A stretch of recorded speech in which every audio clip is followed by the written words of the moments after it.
Hi, we're bringing in some videos that will help and motivate you for your preparation. So, one of the best way to motivate or keep yourself motivated is to look at motivational videos or maybe to look at some motivational stories.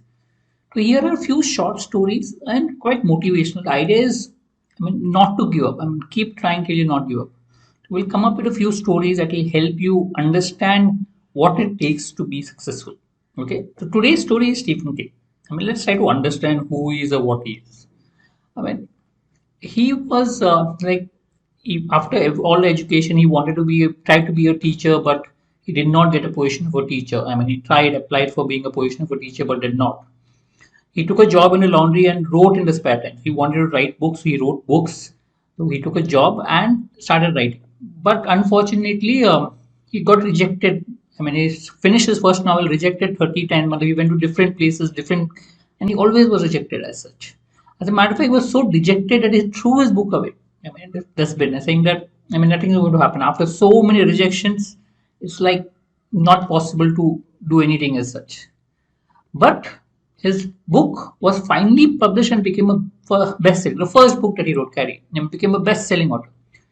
Apart from that, he wrote many books, bestsellers. Shining, IT also became the bestsellers as such.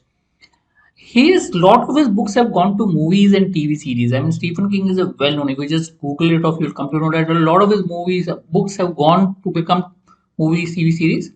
And just to make you understand, New York Times says he's one of the best-selling novelists for his horror and fantasy genres. So, like, successful.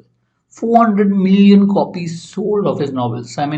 Which is like amazing. He's a well known from a person who was in a school, trying to be a school teacher, not even became a school teacher. Rejected, working in a laundry, rejected for all the books, to maybe to epitome of success. So what he says that talent is cheaper than table salt. Means there's so much of talent around. Everyone is talented. But what separates a talented individual from a successful one is a lot of hard work. So what he basically says is don't give up. Put in your hard work. And that is what will differentiate you from everyone else. You have some time till the CAT examination. Don't give up. Keep it up. And I'm sure it will get rewarded. All the best.